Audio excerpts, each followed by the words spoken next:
Hello dear friends, welcome back to Agricultural Sciences. Myself Alok Dwivedi and today we'll discuss about the relay cropping. दोस्तों आज हम लोग बात करेंगे relay cropping के बारे में डिटेल में। दोस्तों मैं आपको बता दूं कि फंडामेंटल्स ऑफ एग्रीकल्चर की बुक है, जिससे कि हम लोग पूरा ही खत्म करेंगे इस सीरीज को। तो दोनों ही बुक आपको मैं समझाऊंगा बहुत अच्छे तरीके से, volume 1 volume 2 fundamentals of agriculture की। इस समय दोस्तों हम लोग लेक्चर चैप्टर 2 का लेक्चर है ये, जो कि इसका नाम है क्रॉपिंग सिस्टम एंड पैटर्न, और टॉपिक पर हम लोग हैं रिले क्रॉपिंग पर। और इससे पहले हम लोगों ने सीक्वेंस क्रॉपिंग जो टॉपिक कवर किया था, इसको डिटेल में समझा था हम लोगों ने। सीक्वेंस क्रॉपिंग क्या है, डायग्राम से इसको बहुत अच्छी तरीके से आपको मैंने समझाया था। अगर आपके पास कोई डाउट अभी भी रह जाता है सीक्वेंस क्रॉपिंग के बारे में तो कमेंट सेक्शन में जरूर पूछेगा। और यदि आपने इस वीडियो को भी नहीं देखा है तो एक बार जाकर जरूर देखिएगा, आपका जो भी डाउट है क्लियर हो जाएगा। दोस्तों आज हम लोग समझेंगे रिले क्रॉपिंग के बारे में। दोस्तों इसको डिटेल में समझेंगे हम, रिले क्रॉपिंग क्या है, इसके प्रोज एंड कॉन्स को समझेंगे, इसके क्या फायदे हैं, क्या इसके नुकसान हैं, क्या डिसएडवांटेज हैं, इन सभी को आज कवर करेंगे। तो चलिए दोस्तों हम लोग अपना रिले क्रॉपिंग के बारे में डिस्कशन स्टार्ट करते हैं। देखिए दोस्तों, रिले क्रॉपिंग में ये जो कॉन्सेप्ट है रिले क्रॉपिंग का, ये दोस्तों रिले रेस से लिया गया है। रिले रेस से जो है कॉन्सेप्ट जो है इसका लिया गया है। और रिले रेस से क्या कॉन्सेप्ट लिया गया दोस्तों, वो ये लिया गया है कि देखिए रिले रेस में क्या होता है कि आपके जो है एक मान लीजिए कोई ग्राउंड है, मान लीजिए, तो मान लीजिए ये एक ग्राउंड है ओ जो बना हुआ है। तो यहाँ पर क्या कहते हैं, रिले रेस में कई सारे जो है पार्टनर्स होते हैं, सक्सीडिंग पार्टनर्स होते हैं। एक मान लीजिए यहाँ पर खड़ा है तो एक इस पॉइंट पर होगा, एक यहाँ पर होगा, एक यहाँ पर होगा। तो जो पहला जो रनर होगा दोस्तों, वो सक्सीडिंग पार्टनर को अपने फ्लैग या कैंडल पास करता है। फिर वो सेकंड जो पार्टनर है वो थर्ड पार्टनर को, सक्सीडिंग पार्टनर को पास करता है। फिर फोर्थ पार्टनर को पास करता है। और फोर्थ पार्टनर जो है लास्ट आपका जो रेस का जो डिस्टेंस है उसको वो चेस करता है अपने अगेंस्ट जो उसके रन कर रहा है उसके बगल में, उसको उससे विन करने के लिए। दोस्तों जो लास्ट जो रनर होता है वो आपके विक्ट्री के लिए रिस्पॉन्सिबल होता है। तो ये दोस्तों आपके रिले रेस होती है, और इसी से जो है कुछ कॉन्सेप्ट्स लिए गए हैं रिले क्रॉपिंग के लिए। दोस्तों रिले क्रॉपिंग में ये कॉन्सेप्ट लिया गया है रिले रेस से कि जिसमें आप दो या दो से अधिक क्रॉप जो है कल्टीवेट करते हैं। रिले क्रॉपिंग में आप क्या करते हैं, दो या दो से अधिक क्रॉप्स को साइमल्टेनियसली, मतलब कि एक साथ ग्रो करते हैं एक ही फील्ड पर, और दोनों ही क्रॉप्स की लाइफ साइकिल्स कंप्लीट होती हैं। ऐसा नहीं है कि उनको हार्वेस्ट करने, उसकी ग्रोथ जो है किसी एक पर्टिकुलर क्रॉप की उसकी मेच्योरिटी स्टेज से पहले ही उसको हार्वेस्ट कर लिया जाए, तो ऐसा भी नहीं है। दोनों ही क्रॉप को मेच्योरिटी स्टेज तक जाने दिया जाता है। और दोस्तों इसमें जो कॉन्सेप्ट है रिले रेस का वो ये है कि succeeding crops planted before the harvesting of preceding crop. दोस्तों जो पहली क्रॉप है, जो आपने सबसे पहले जो आपने फील्ड में सो किया है जिस क्रॉप को, उसके मेच्योरिटी स्टेज के पहुंचने से पहले ही आपने एक सेकेंड क्रॉप को उस फील्ड में सो कर दिया। यूं कहें कि सेकेंड क्रॉप का इंट्रोडक्शन करा दिया आपने फील्ड में, बल्कि उस फील्ड में आपकी पहली क्रॉप पहले से ही स्टैंड बाय मोड पर है, और आपने उसके हार्वेस्टिंग स्टेज, मतलब कि मेच्योरिटी स्टेज के पहुंचने से पहले ही आपने सेकंड क्रॉप का उसमें इंट्रोडक्शन कर दिया उस फील्ड में। दोस्तों इसी को बोलते हैं रिले क्रॉपिंग। दोस्तों यही रिले रेसिंग में था कि क्या होता था कि आपका जो सक्सीडिंग पार्टनर है वो फ्लैग एक दूसरे को पास करते थे। तो वही दोस्तों इसमें कॉन्सेप्ट है कि देखिए दोस्तों, लास्ट में जो पार्टनर है वही आपको रेस को विन कराता था। तो वही इसमें उसी का कॉन्सेप्ट है कि मेच्योरिटी स्टेज के आने से पहले एक इसमें सेकंड क्रॉप का इंसर्शन हो जाता है इस टेक्निक के अंदर। यूं कहें सेकंड क्रॉप में इंडक्शन कर देते हैं हम फील्ड में। यही दोस्तों आप समझिए जरा सिंपल लैंग्वेज में कि second crop is planted after the first crop has reached it's reproductive stage of growth but before it is ready for harvest. वही दोस्तों मैंने बताया कि जो पहली आपकी जो क्रॉप है, जो फर्स्ट क्रॉप है, इसके मेच्योर होने तक, इसमें पहली क्रॉप का जो है, मतलब इसके मेच्योर्ड हो जाने पर पहली क्रॉप जो है उसको हार्वेस्ट होने से पहले, पहली क्रॉप के हार्वेस्ट होने से पहले सेकंड क्रॉप को जो आप प्लांट कर देते हैं तो उसे आप बोलते हैं रिले क्रॉपिंग। तो आई होप दोस्तों आपको समझ में आ गया रिले क्रॉपिंग क्या है। सिंपल सा फंडा है यहाँ पर कि पहली क्रॉप जब तक आपकी हार्वेस्ट होने के लिए तैयार होगी उससे पहले आपको सेकंड क्रॉप को शो कर देना है फील्ड में। इतना सिंपल सा कॉन्सेप्ट है रिले क्रॉपिंग का। दोस्तों एग्जांपल से समझिए इस तरीके से कि मान लीजिए आपने किसी फील्ड में मेज जो है शो किया है, और इसके हार्वेस्टिंग स्टेज आने से पहले आपने उसमें पोटैटो का प्लांटेशन कर दिया है, पोटैटो को आपने प्लांट कर दिया है। तो ये दोस्तों रिले क्रॉपिंग टेक्निक हो जाएगी। और आपने पोटैटो के हार्वेस्ट होने से पहले उसकी मेच्योरिटी स्टेज तक आपने जो है रेडिस का अगर प्लांट कर दिया है, रेडिस को प्लांट कर दिया है उस फील्ड में, दोस्तों ये भी रिले क्रॉपिंग की टेक्निक है। इस तरीके से आप इसको फॉलो करते हैं रिले क्रॉपिंग को। दोस्तों आई होप आपको समझ में आ गई है रिले क्रॉपिंग का कॉन्सेप्ट क्या है। दोस्तों अब देखिए रिले क्रॉपिंग के अंदर दो एग्जाम्पल हैं, जैसे कि एक एग्जाम्पल है आपका पैरा एंड यूटेरा। दोस्तों जो पैरा है ये बिहार एंड वेस्ट बंगाल में फॉलोड होता है, और जो यूटेरा है ये मध्य प्रदेश में फॉलो किया जाता है।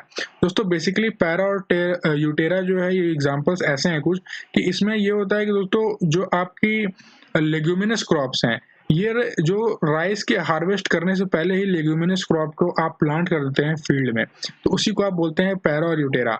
अब बिहार एंड वेस्ट बंगाल में पैरा बोलते हैं और मध्य प्रदेश में यूटेरा बोलते हैं इसको। दोस्तों ये जो है आपका याद रखने वाली बात है कि आपको पैरा और यूटेरा आपसे पूछा सकता है कि किसके अंडर एग्जाम्पल हैं, तो ये रिले क्रॉपिंग के अंदर जो है एग्जाम्पल्स हैं ये। और आप जो है और क्या एग्जाम्पल दे सकते हैं, तो प्लांटिंग ऑफ नर्सरी को भी आप एज एन एग्जाम्पल दे सकते हैं रिले क्रॉपिंग का। दोस्तों इसे रिले क्रॉपिंग को ओवरलैपिंग क्रॉपिंग बोलते हैं। वहीं दोस्तों जब हमने सीक्वेंस क्रॉपिंग की बात की थी तो कहा था कि वो नॉन ओवरलैपिंग क्रॉपिंग है, बट ये जो आपकी रिले क्रॉपिंग है ये ओवरलैपिंग क्रॉपिंग है। क्यों ओवरलैपिंग क्रॉपिंग है दोस्तों? क्योंकि इसमें क्या है, दो क्रॉप्स एक दूसरे को ओवरलैप कर रही हैं उसके ग्रोथ स्टेज में। जैसे कि फर्स्ट क्रॉप आपने दोस्तों बोया, फर्स्ट क्रॉप को आपने स्टो किया, और फर्स्ट क्रॉप की मेच्योरिटी मतलब ये देखिए हार्वेस्टिंग ऑफ फर्स्ट क्रॉप होने से पहले ही आपने सेकंड क्रॉप को फील्ड में इंट्रोडक्शन करा दिया, ये कहें कि स्टो कर दिया आपने सेकंड क्रॉप। तो ये देखिए दोस्तों क्या है कि ओवरलैप कर गई दो क्रॉप, तो इसे बोलते हैं ओवरलैप क्रॉपिंग ही बोलते हैं।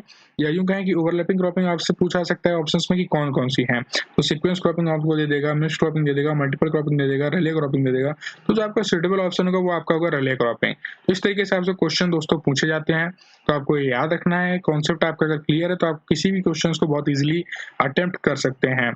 दोस्तों अब हम बात करेंगे इसके जो है प्रोज एंड कॉन्स के बारे में। जरा ये डायग्राम आप देखिए दोस्तों, यहाँ पर देखिए ये वीट बोया गया है यहाँ पर, और ये बगल में सोयाबीन बोई गई है। तो ये मेच्योरिटी स्टेज में जो है लगभग पहुंच गई है, और इससे पहले ही इसमें सोयाबीन को जो है ग्रो कर दिया गया है। इस तरीके से जो है आप रिले क्रॉपिंग को फॉलो करते हैं। ये डायग्राम से आप थोड़ा आपका जो कॉन्सेप्ट है वो क्लियर हुआ होगा, एक इमेज आपके अंदर बन गई होगी माइंड में। देखिए अब दोस्तों प्रोज की बात करते हैं, क्या इसके एडवांटेजेस हैं रिले क्रॉपिंग के। दोस्तों देखिए सबसे पहली बात तो ये आपके जो नाइट्रेट की लीचिंग है उसको बहुत ही कम कर देता है, रिड्यूस कर देता है। नेक्स्ट जो आपका बेनिफिट है वो ये है कि जो कार्बन सिक्वेस्ट्रेशन है, मतलब कि जो कार्बन का जो अमाउंट होगा फील्ड में वो मेंटेन रहता है, वो रिड्यूस नहीं होता है। कार्बन जो फिक्सेशन है वो वहां पर बरकरार रहता है, उसमें कोई कमी नहीं होती है कार्बन अमाउंट में फील्ड के। नेक्स्ट जो बात देखिए दोस्तों, सिक्वेस्ट्रेशन का अगर आप मतलब जानना चाहते हैं तो वो ये है कि कार्बन सीजर से मतलब है, मतलब जो कार्बन है वो सीज कर देता है, जितना भी अमाउंट है कार्बन का वो सीज हो जाता है। ऐसा नहीं है कि आपका जो कार्बन जो कंटेंट है वो सॉइल में से वो रिड्यूस हो जाएगा, हालांकि वो बढ़ जाता है। और क्योंकि दोस्तों जो रेसिडुअल सब्सटेंसेस बचेंगे आपके जो हार्वेस्टिंग करने के बाद, तो वो तो उसमें रह ही जाएंगे, तो एज अ मल्चिंग की तरह काम करेंगे, और जो कार्बन जो आपका कंटेंट है वो इंक्रीज होगा ना कि रिड्यूस होगा। तो ये दोस्तों कॉन्सेप्ट आपको क्लियर रखना है। थर्ड जो इसका एडवांटेज दोस्तों की ये इनकम फॉर द प्रोड्यूसर्स के लिए बढ़ा देता है, मतलब इनकम बढ़ा देता है एक तरीके से। जैसे कि दो क्रॉप आपने बोई है तो दोनों क्रॉप से आपको इनकम मिलेगी। तो ये दोस्तों कुछ प्रोज थे रिले क्रॉपिंग के, एडवांटेजेस थे। और अब हम बात करेंगे दोस्तों कॉन्स के बारे में, इसके डिसएडवांटेजेस क्या हैं दोस्तों। कि ये इसके कुछ डिसएडवांटेजेस ये हैं दोस्तों कि जैसा कि आप इसमें क्या कर रहे हैं, जैसे कि ओवरलैपिंग क्रॉपिंग है दोस्तों, ठीक है। तो ओवरलैपिंग क्रॉपिंग में थोड़ा सा चैलेंजेस होते हैं। क्या चैलेंजेस दोस्तों, अब हम यहाँ पर समझेंगे क्या चैलेंजेस है वो।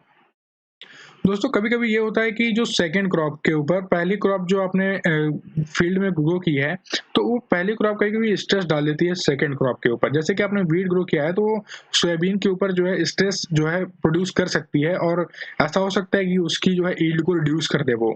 तो सेकंड जो कौन सा जो एडवांटेज जो देखा गया है दोस्तों की जो लेवल ऑफ मैनेजमेंट है वो काफी हाई होता है। तो इसमें जो है आपको काफी ज्यादा मैनेजमेंट करना पड़ता है, काफी ध्यान देना पड़ता है क्रॉप्स का। और कभी कभी तो ये ऐसा हो जाता है कि फार्मर्स के लिए एक नई प्रोसेस हो जाती है, काफी लोग उसको जानते भी नहीं है रिले क्रॉपिंग के बारे में। तो मैनेजमेंट बेसिकली एक्सपर्ट्स के गाइडेंस में होता है इसका। और pest management and control practices जैसी चीजें भी आपके लिए काफी चैलेंजिंग हो जाती हैं, काफी चैलेंजिंग साबित होता है। आईपीएम जिसे आप कहते हैं पेस्ट मैनेजमेंट और कंट्रोल प्रैक्टिसेस रिले क्रॉपिंग में, तो काफी चैलेंजिंग हो जाता है, और ये बिना सुपरविजन के आप इसको कंट्रोल नहीं कर सकते हैं, क्योंकि इसमें क्रॉप जो है ओवरलैप करती हैं, और हर जो पेस्ट मैनेजमेंट और जो कंट्रोल प्रैक्टिसेस होंगी वो दोनों ही क्रॉप्स की अलग अलग भी हो सकती हैं। तो ऐसा हो सकता है कि आपने कोई एक पर्टिकुलर प्रैक्टिस जो है अप्लाई की उस क्रॉप पर, वो दूसरे जो क्रॉप आपने प्लांट कर दिया है, जिनको कहें कि शो कर दिया उस पर वो शूट ना करे। तो आपके लिए जो है एक हार्मफुल इफेक्ट प्रोड्यूस कर सकता है आपकी कल्टीवेशन के दौरान। यही दोस्तों लास्ट जो आपका कौन सा है वो ये है कि जो हर्बिसाइड का अलाउड टाइम है एप्लीकेशन का, ये वेरी कर सकता है दोनों क्रॉप्स, क्योंकि वेरी हैं अपने दोनों स्पीसीज में, दोनों का हैबिटेट अलग है, दोनों के रिक्वायरमेंट अलग है, न्यूट्रिएंट रिक्वायरमेंट, दोनों का हर्बिसाइड एप्लीकेशन रिक्वायरमेंट अलग है। तो इस तरीके से जो है जो अलाउड टाइम होगा वो भी दोस्तों अलग होगा, और ये चांसेस बढ़ा सकता है कि आपके इंसेक्ट एंड डिसीज इन्फेस्टेशंस के। तो दोस्तों ये कुछ कॉन्स थे, ये डिसएडवांटेजेस थे रिले क्रॉपिंग के। आई होप आपको बहुत अच्छे तरीके से समझ में आ गए हैं pros and cons of relay cropping, and relay cropping का कॉन्सेप्ट बहुत अच्छे तरीके से आपको क्लियर हो गया है।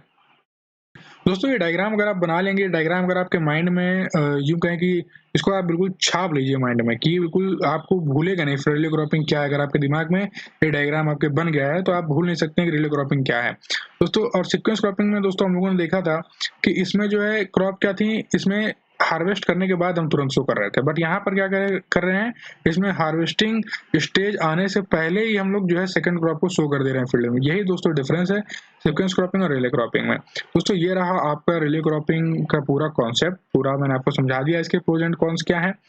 तो दोस्तों आप मुझसे सोशल मीडिया पर कनेक्ट रह सकते हैं। यहाँ पर ये है मेरा फेसबुक पेज प्रोफाइल, ये है इंस्टाग्राम यूजर नेम आलोक द्विवेदी 52, और ये आपका टेलीग्राम ग्रुप है एग्रीकल्चरल साइंसेस का, बिल्कुल फ्री टेलीग्राम ग्रुप है दोस्तों, आप इसको ज्वाइन कर सकते हैं।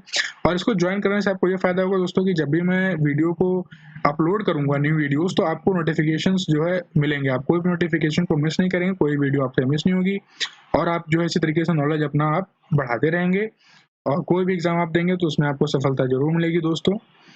So thank you for your visit friends.